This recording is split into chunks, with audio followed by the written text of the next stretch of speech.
आज हम उज्जैन में स्थित भगवान श्री कृष्ण की शिक्षा स्थली पहुँचे, जहाँ भगवान कृष्ण ने शिक्षा प्राप्त की थी। सनातन धर्म परंपरा की प्राचीन गुरुकुल पद्धति में महाकाल नगरी उज्जैन का विशिष्ट स्थान है। शास्त्रीय मान्यता है कि करीब 5229 वर्ष पूर्व भगवान श्री कृष्ण यहाँ अध्ययन के लिए मथुरा से पैदल चलकर आए थे। अंकपात क्षेत्र में स्थित गुरु महर्षि सांदीपनी आश्रम में भगवान श्री कृष्ण ने अपने भाई बलराम और मित्र सुदामा के साथ महर्षि सांदीपनी से 64 विद्या और 16 कला का ज्ञान प्राप्त किया था। उन्होंने यह संपूर्ण शिक्षा 126 दिन में प्राप्त कर ली थी। गुरु सांदीपनी अवंती के कश्यप गोत्र में जन्मे ब्राह्मण थे। वे वेद, धनुर्वेद, शास्त्रों, कलाओं और आध्यात्मिक ज्ञान के प्रकांड विद्वान थे। जानकार बताते हैं कि उस समय उन्हें शास्त्र और धर्म सहित फर्नीचर से लेकर इत्र बनाने की विद्या गुरु श्रेष्ठ सांदीपनी ने दी थी। 5000 सालों के बाद भी यह आश्रम यहाँ प्राचीन गुरुकुल की याद दिलाता है। फिलहाल आश्रम का प्रबंधन गुरु सांदीपनी कुल के वंशजों के हाथों में है। आज भी यहाँ भगवान के दिए गए ज्ञान के चित्र दीवारों पर अंकित हैं।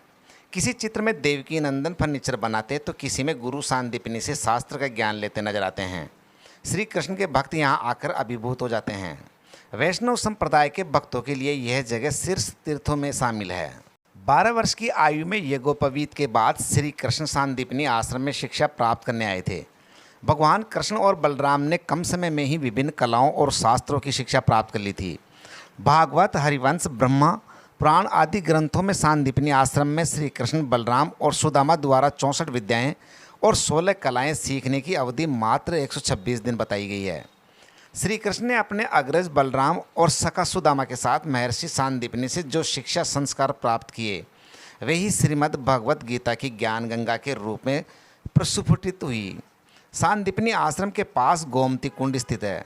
मान्यता है कि इस भगवान श्री कृष्ण ने योग विद्या से पवित्र केंद्रों के सारे पानी की गोमती कुंड की ओर मोड़ दिया था, ताकि गुरु सांदीपनी को आसानी से पवित्र जल मिलता रहे। आज भी यह कुंड यहाँ स्थित है। भगवान श्री कृष्ण जब पट्टी पर जो अंक लिखते थे, उन्हें मिटाने के लिए वे जिस गोमती कुंड में जाते थे, वह कुंड यहाँ आज भी स्थापित है। अंकों का पतन अर्थात धोने के कारण है कि इस आश्रम के सामने वाले मार्ग को आज अंकपात के नाम से जाना जाता है। महर्षि सांदीपनी आश्रम में ही भगवान शिव का एक मंदिर भी है, जिसे पिंडेश्वर महादेव कहा जाता है।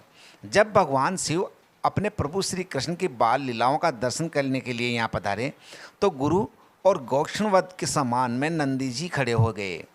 यही वजह है कि यहाँ नंदी जी की खड़ी प्रतिमा के दर्शन भक्तों को होते हैं।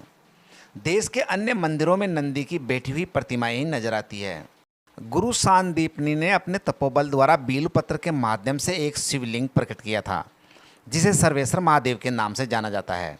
गोमती कुंड के समीप ही इस मंदिर में भगवान शिव की दुर्लभ प्रतिमा स्थापित है। यहाँ पढ़ने वाले बच्चों को पाती लिखकर दी जाती है, ताकि उनका पढ़ाई में मन लगा रहे, और बड़े होकर जब वे किसी साक्षात्कार के लिए जाएं तो यही पाती अपने साथ पॉकेट में रखें, तो अवश्य सफलता मिलती है।